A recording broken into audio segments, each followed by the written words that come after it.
सबको जय यीशु की। प्रभु यीशु क्रिस्त में प्यारे भाइयों बहनों, नवजीवन का संदेश इस शीर्षक के अंतर्गत प्रतिदिन का ईश्वर का जीवंत वचनों को सुनने के लिए, समझने के लिए, उन वचनों को ग्रहण करते हुए उन वचनों के अनुसार जीवन बिताने की शक्ति, सामर्थ्य, कृपा, अनुग्रह मांगते हुए एक सुंदर आदर्श क्रिस्तीय जीवन बिताने की विशेष कृपा मांगने के लिए मैं आप सभी लोगों का हार्दिक स्वागत करता हूं। आज दिसंबर की 30 तारीख है, मंगलवार का दिन है और आज के दिन में हम सबों के लिए मनन चिंतन करने के लिए विषय दिया है संत लूकस के द्वारा रचित सुसमाचार अध्याय 2 पद संख्या 36 से 40 का प्रसंग है। इस प्रसंग में हम लोग नबिया अन्ना के जीवन के बारे में, उनकी पवित्रता के बारे में, उनका ईश्वर के प्रति वो ईमानदारी, विश्वासपूर्ण ईमानदारी के बारे में और उनके जीवन के द्वारा हम सबों को किस प्रकार से हमें एक क्रिस्तीय जीवन बिताना है, प्रभु के सानिध्य में रहना है, प्रभु के उपस्थिति में रहते हुए आनंद मनाना है, एक भरोसे के साथ, आशा के साथ, विश्वास के साथ। इस बात को आज के प्रसंग के द्वारा हम सबों को सिखाया जा रहा है। तो आइए हम अन्ना नबिया के जीवन का उदाहरण पर थोड़ा ध्यान दें। अन्ना नबिया का जीवन इस प्रकार से रहा। विश्वासपूर्ण आशा से संपन्नता, विश्वासपूर्ण आशा से संपन्नता, जिस प्रकार से यहाँ पर लिखा है, अन्ना नामक एक नबिया थी जो असेर वंशी फानुएल की बेटी थी। वह बहुत बूढ़ी हो चली थी। वह विवाह के बाद केवल 7 बरस अपने पति के साथ रहकर विधवा हो गई थी और अब 84 बरस की थी। वह मंदिर से बाहर नहीं जाती थी और उपवास तथा प्रार्थना करते हुए दिन रात ईश्वर की उपासना में लगी रहती थी।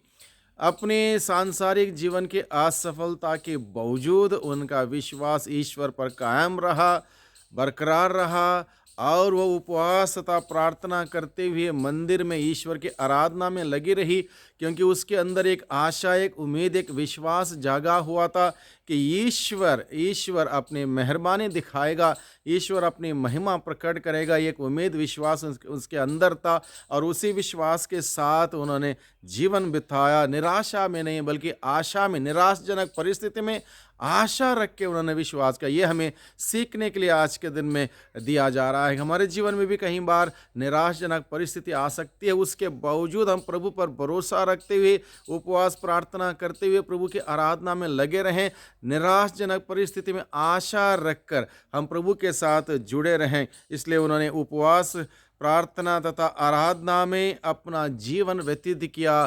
किसी प्रकार से नकारात्मक बातें या सोच या विचार उनके अपने जीवन में आने नहीं दिया, बल्कि सकारात्मकता से, विश्वास से, उम्मीद से, ईश्वर पर भरोसा रखते हुए उन्होंने जीवन बिताया। यही सीख आज के दिन में हम सबों को दी जाती है। अन्ना उन लोगों का प्रतिनिधित्व करती है जो समाज के दृष्टि में भूल गए हैं, समाज के दृष्टि में जिनको भुला दिया गया है, उनका प्रतिनिधित्व करती है। लेकिन ईश्वर के दृष्टि से वह बहुत ही महत्वपूर्ण है, क्योंकि ईश्वर की सेवा में लगी रही, आराधना में लगी रही, प्रार्थना में लगी रही और उसके अंदर वो उम्मीद और विश्वास कायम था। और जिसके अंदर विश्वास और उम्मीद है ईश्वर पर, वो कभी निराश नहीं होगा। यही बात अन्ना नबिया के साथ हुई।